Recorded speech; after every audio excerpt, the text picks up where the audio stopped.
and welcome to Gruen. We'll get to our panel in a moment, but first, it's been a great week for the environment. First up, mining company Adani announced a rebrand.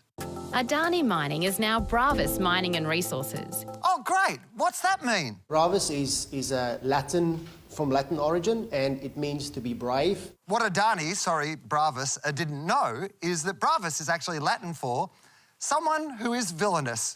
Bravo, Bravus, you massive frackers. Sorry, you're not massive frackers, you're massive holes.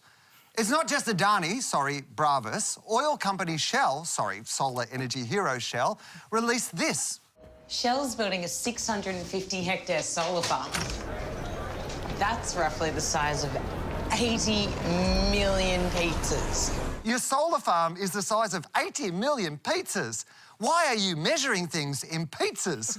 We don't say Shell's drilling stuffed the Earth's crust, or that Shell's green energy push is just extra topping on the billions they make from oil. We didn't describe Shell's oil spill by saying they spilled over 300,000 litres of Pepsi Max, and we'd never say that Shell, knowing about climate change for decades and saying nothing made the planet extra crispy. But I know how to save the environment, thanks to this basket of keyrings for sale at my local Woolies. It's full of these plastic-wrapped plastic keyrings that say, "Don't forget your green bags," which is good, because I'd hate to waste plastic. Bravus, Woolies, environment saved. Time to welcome our lean green advertising machines, Todd Sampson, Nitsa Lotus, Dee Madigan and Russell Howcroft. Australia's #1 imported beer hasn't advertised since March, though it was still all over the news. Corona. Corona.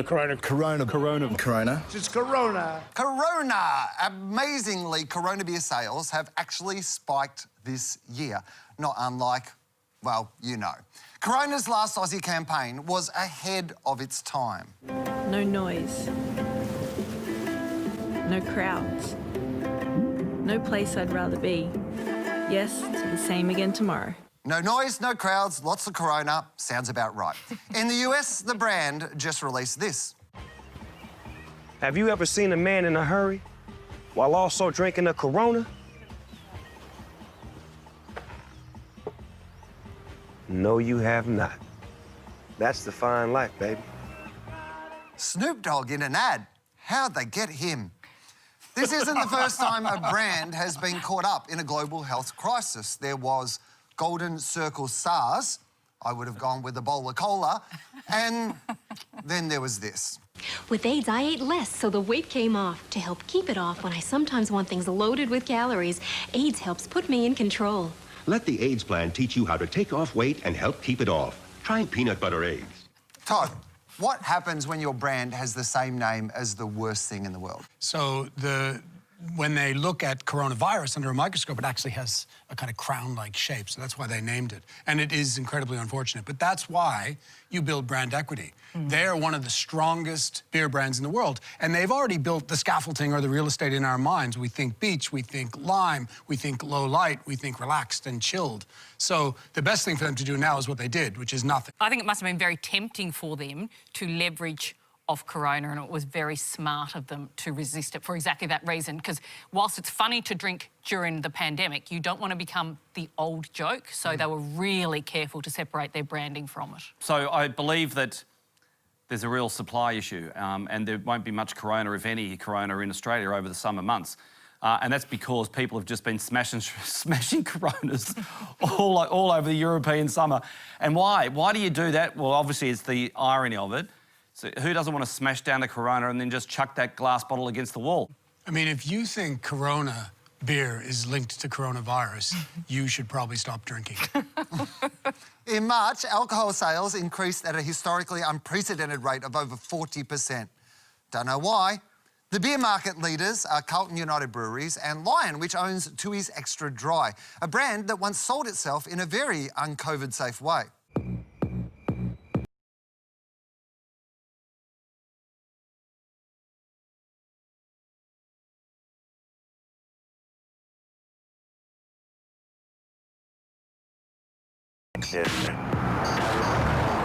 But now, Tooheys Extra Dry is taking the piss in this new YouTube ad. So what can I say about Tooheys Extra Dry? Look, mate, it's not that bad. It's kind of like the beer you settle for when you run out of the good stuff. You know, you're at a mate's barbecue or something and you go check the esky and there's nothing left but a couple of extra dries just floating there in the ice. And you're thinking to yourself, you know, who brought these? But you rip into them anyway and, you know, at the end of the day, you're not going to say no, are you? They used the cartoon because they couldn't find a real person who drank Tooheys Extra Dry. Nitza, will Aussies be fine with fine? What Tooheys Extra Dry are doing strategically is they're leveraging that insight and they're kind of going, all right, it's complicated, there's too much choice. We're going to be a simple, uncomplicated, ordinary choice. We're going to be the next best thing to craft beer. And I think that's smart strategically, because they are a big brand. I totally agree, and I am the target market for this. I will walk into a restaurant and they'll say, what beer do you want? And I'm like, anything but craft. I hate craft beer. I say, what's your ordinary beer? Yeah. So I love an ordinary beer, and I love their line at the end, proudly ordinary. But the ad itself, there's no pride in it. The execution says it's terrible. It makes it seem like a grudge purchase. Now, grudge purchases work for insurance. When there's 100 other ordinary beers to choose from, you know, you're not going to buy that one, and there's a difference. I just think this is a really interesting one to watch, Will. So if you think about that tongue commercial, Tooheys Extra Dry, it's probably 15 years old now. That broke every creative rule, you know, and the traditional ad people said there is no way this thing's going to work. And there was no way it was going to work because you could see no appetite appeal in a tongue running down the street. And yet the case study came out and it worked. Now, if you've got a Tooheys Extra Dry sitting next door to another ordinary beer, and that ordinary beer isn't selling itself as ordinary, it's selling itself in a traditional beer way, you will, I believe, pick the traditional version. You won't pick the one that says, hello, I'm ordinary. However, I'm reminded of the fact that the Tooheys Extra Dry tongue ad worked.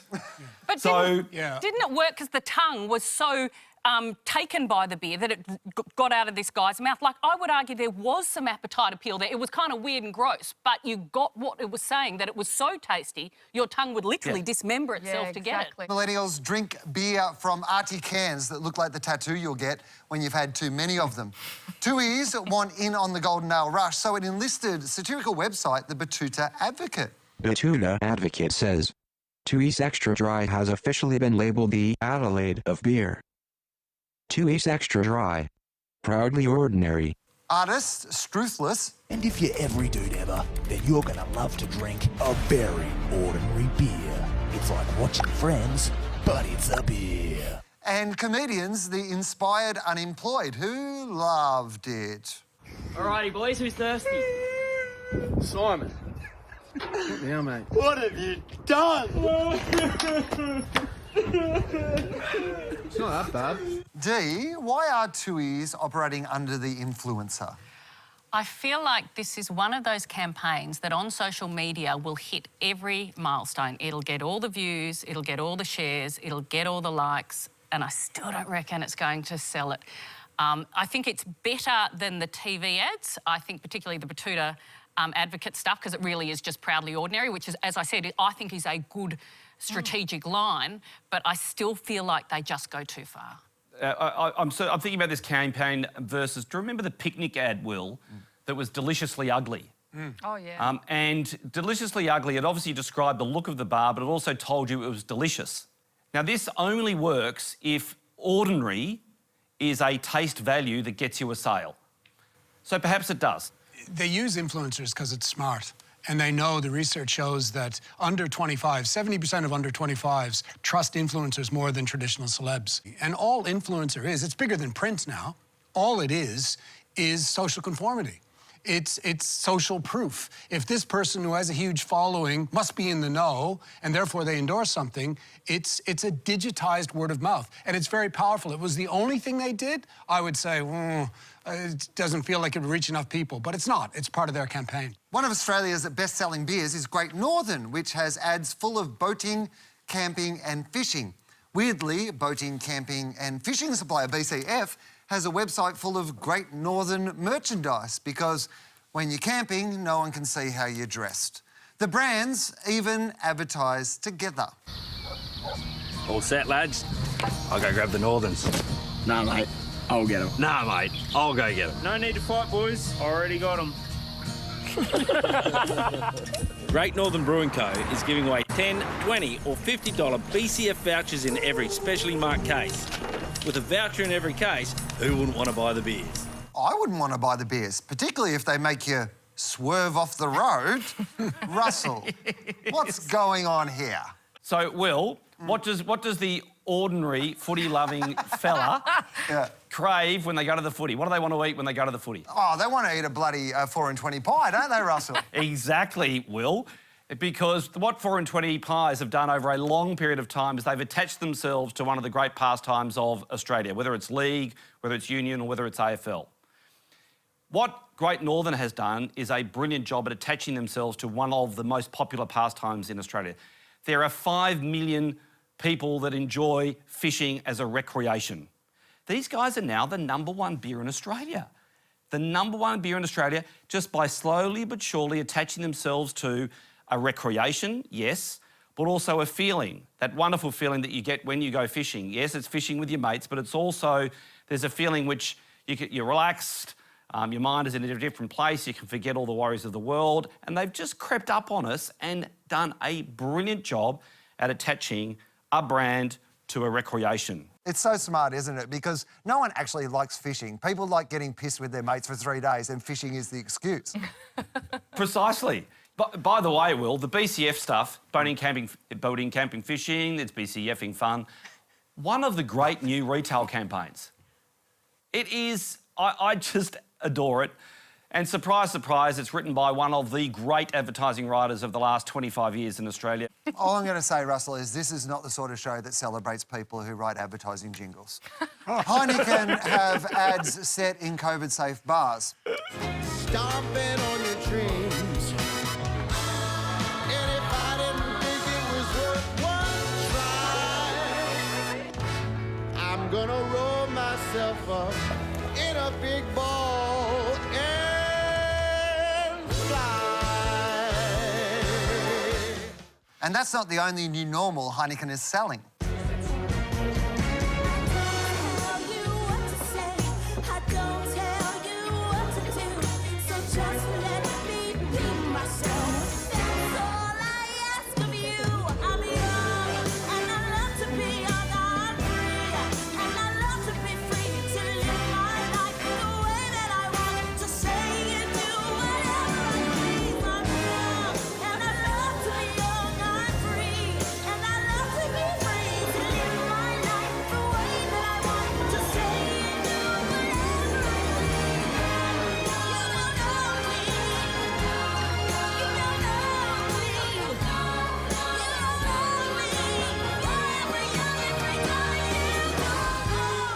Would mock a man for drinking a cocktail? Oh yeah, Heineken, 2 years ago. Are you sure? That's better. Which is strange, since Heineken are the official brand of James Bond, a man most famous for loving a cocktail. And I know another man who loves a cocktail, Howcroft. Russell Howcroft. It's true. There you go, mate. We were going to send Corona to Melbourne, but we thought, better not. Cheers, Will. Cheers, mate. Have a drink, Russ. I wouldn't drink that. Oh, please don't drink that. We don't have the insurance to cover that. Nitsa, will giving men cocktails sell beer to women? Absolutely. I love this for so many reasons, but primarily because I think it breaks down stereotypes on both sides and it taps into the women's movement in a fresh new way. But I think this brief would have been quite tough. It's like, sell beer to women, but do not alienate our core, loyal Heineken drinkers. And it's a fine line, because if you get that wrong, that can cost a brand millions of dollars, and they've done it really well. And it's off one simple insight. Everybody experiences unconscious bias at some point in their life, so everyone can relate to this ad. And I think what's interesting, because Heineken is a bloody popular beer, it's one of the biggest selling beers in the world. They're in 190 countries. They sell 8.5 million barrels of beer in the US alone. I just love obvious ideas. And this, it's an incredibly obvious idea that no one's ever done before. And as a result of it being so obvious, it's going to work incredibly well. Women disproportionately drink Heineken. They make up 20% of the beer market in general, but they also know that now empowerment sells. They do know that if women are depicted with dignity and with equality in ads, purchase intent goes up, both on male and female sides. So in many ways, this ad is a product of its environment and of the time. Personally, I think they used the same cliche over and over and over again. It started to get slightly irritating and grating, but I like the intent of the ad. I love the fact that Heineken are basically saying it doesn't matter if you're a man or a woman, you can drink Heineken as long as you're impossibly attractive. Yeah. That was the message that I got. But it's the final line I want to talk to you about, Russ, because I think that they could have gone a different direction, couldn't it? They could have said that women drink beer too, but instead they made the choice of saying men drink cocktails too. And that, to me, seemed like the thing that really brought it home. Well, it's interesting, isn't it? The importance of writing. So yes, casting matters, where you shoot it matters, how beautiful you make the product, all of that matters. But if you don't start with an awesome script, well, then you're just in trouble from the beginning. So that absolutely is a critical reason why this is going to work. But the reason to choose that line is quite clever. It's to not alienate women. Because what we do know is if you want to market a product to women, one of the worst things you can do is feminize it or make it a woman's thing. If you want to market a car to a woman, you don't create a female car. And so in this case, they could have gone the other way and said women drink Heineken. So they were both protecting their males and they were making sure they don't alienate women. This year, alcohol delivery boomed, with one retailer reporting a 300% increase. Probably needed something to wash down the 80 million pizzas. One major player is Woolies-owned Jimmy Brings. Jimmy Brings delivers cold drinks in 30 minutes, faster than you can sculpt your dream veggie date. Look at me, I am Keanu. Jimmy Brings whatever you fancy. Cheers.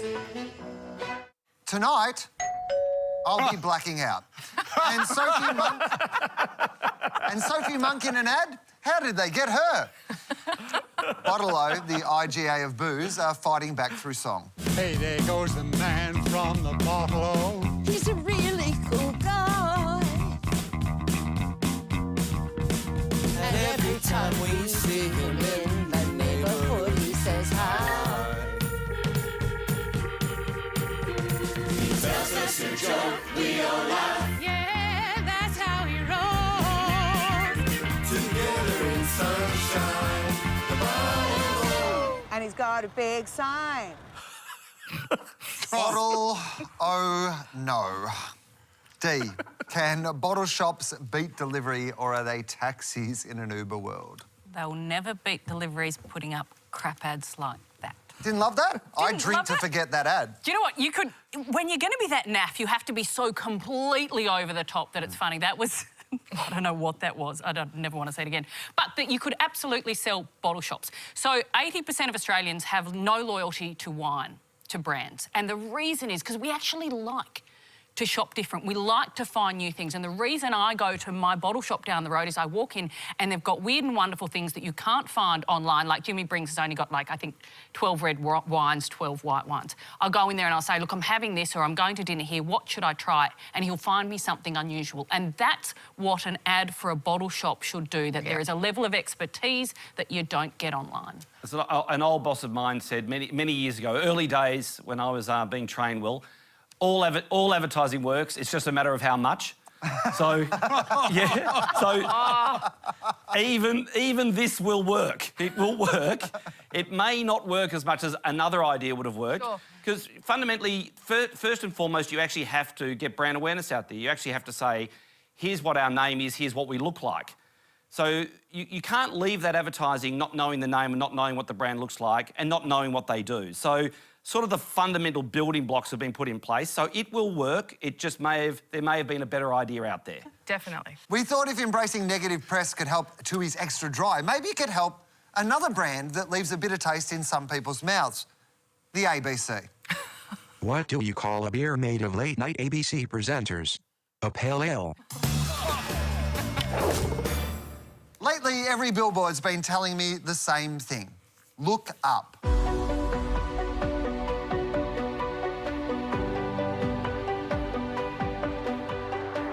Oh, that's where they keep Costa. The Look Up campaign is everywhere, even on the bus that almost hit me because I was busy looking up instead of looking both ways.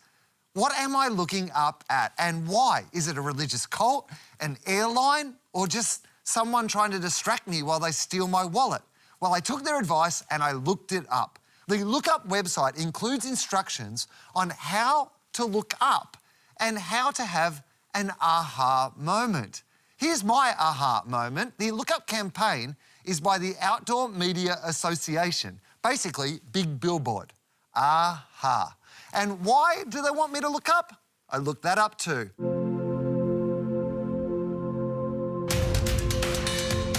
When we look up, we see brands. I just had an ah shit moment. Dee, why is a billboard selling me a billboard? Billboards have struggled a little bit against social media because they're much more expensive and less targeted. But the one thing in their favour was that they're an interruption model. You've got no choice but to see them, or so they thought. But now they're finding that up to 20% of people are walking along looking down at their phones. So this is essentially to try to increase their audience growth back up, because when you've got a pay and spray model, you need to be able to spray to as many people as possible.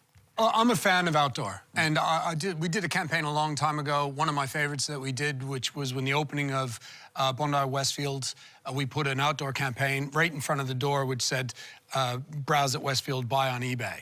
I'm a big fan, but I find this campaign, and I'm all for downtime. Not a lot of people out, they're not getting a lot of advertising, they've got a lot of extra space. I'm all for taking advantage of the downtime.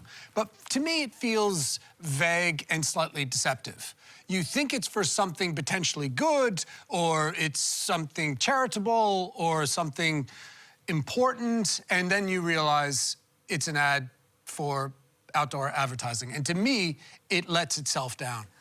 It's really interesting, though, that the importance of outdoor. So outdoor also plays a major role in street furniture, so-called street furniture. So that seat that you sit down on whilst waiting for the bus, that will very often be paid for by the owner of the outdoor site that's on that bus. So they actually play quite an interesting community asset role as well. I think as more people get ad blockers put on their phone and people are going off some social media sites and that, the idea that someone will see your ad online isn't actually as guaranteed as people once thought it was. Whereas with outdoor, you think, well, at least you know they're walking past it and they should have no choice but to see it as long as they're not looking down at their phone. Except that then you have a global thing where nobody's allowed to go outdoors. Well, there's that, yeah. I know, so this year, of course, the outdoor industry has been hurt and hurt very badly. But if you go back over the last 5 years, two mediums have been growing and growing very well, the digital medium and the outdoor medium. Yeah. Other traditional mediums are the ones that have struggled. So this is the original media, and it's continued to have fantastic growth until this year. One of the tragic things about Melbourne, Will, as you know, the sides of trams is used for outdoor advertising. Yes. There are still comedy... When's the comedy festival? Yeah, you don't need to tell me this, Russell. There are comedy festival posters on the side of Melbourne trams that were put up there in March and have not been taken down because the problem is that nobody else wanted to buy those posters on the trams because there was nobody outdoors to actually see them, and it was going to cost the tram companies more money to take the advertisements down and leave them blank. So a show that I did not get to do at the Melbourne Comedy Festival has now been advertised for about 9 months in a row. Exactly. So we are going to have a major celebration when the Comedy Festival ads from 2020 are no longer on the side of those trams. Also on the Look Up website is a study of the science of looking up, with key findings like how looking up helps you build new brain. And no one was more keen to build new brain than Brekkie TV, as you can see in this sinister video from the Look Up campaign. Our next guest says that staring at our phones all the time is doing actually more damage than we realise, and that daydreaming and just looking up and actually at each other can change our brains, our bodies, our relationships and entire communities. Even our own ABC News Breakfast talked about the Look Up study for 7 minutes without a single mention of the billboard company. I think I looked down. Todd, you've built new brain. Why does science sell? This is my fundamental problem with it. It's bullshit. And it's bullshit wrapped in a white lab coat. There's a difference between correlation and causation. Yes, there is a correlation that looking into people's eyes and connecting with people is good. Less time on your phones, yes, it's good. but there's no direct cause between the two of looking up. They basically taking the notion that we want you to look at outdoor advertising, wrapped it with a thin veneer of science, and that's what they've pitched in, and everyone seemed to have grabbed it. Well, they used a respected scientist who was doing a study in this area. So they didn't invent their own Pons Institute-style science. Yeah, so they have connected it to someone who has credibility. Except they're saying look up to a billboard, and there's no science that says looking from a phone to a billboard gives you any benefit whatsoever. Yes, and in the Westfields around Australia, billboards aren't just looking up, they're looking at you. Using facial detection technology, they track you, gather data and use it to display not creepy messages like, "Hello, boys."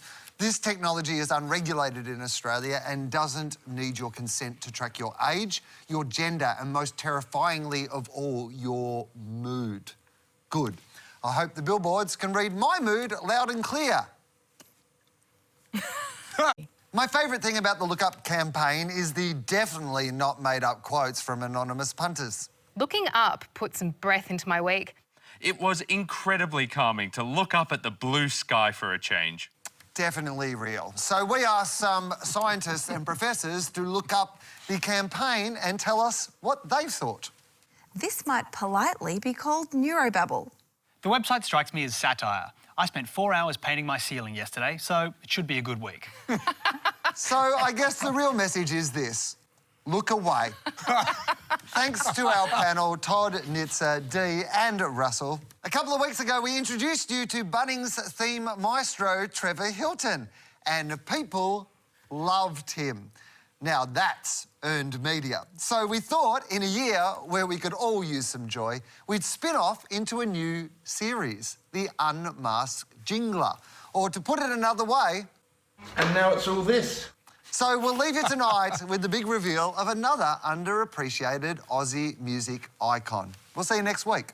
Hi, my name's Peter Martin. I wrote the music for Cotty's My Dad. The melody came quickly as I crossed the Harbour Bridge, so I'll play something from the early workings of this piece. My dad picks the fruit that goes to Cotty's to make the cordial that I like best. My dad picks the fruit that goes to Cotty's and makes a cordial that I like best. Genius. Very wholesome.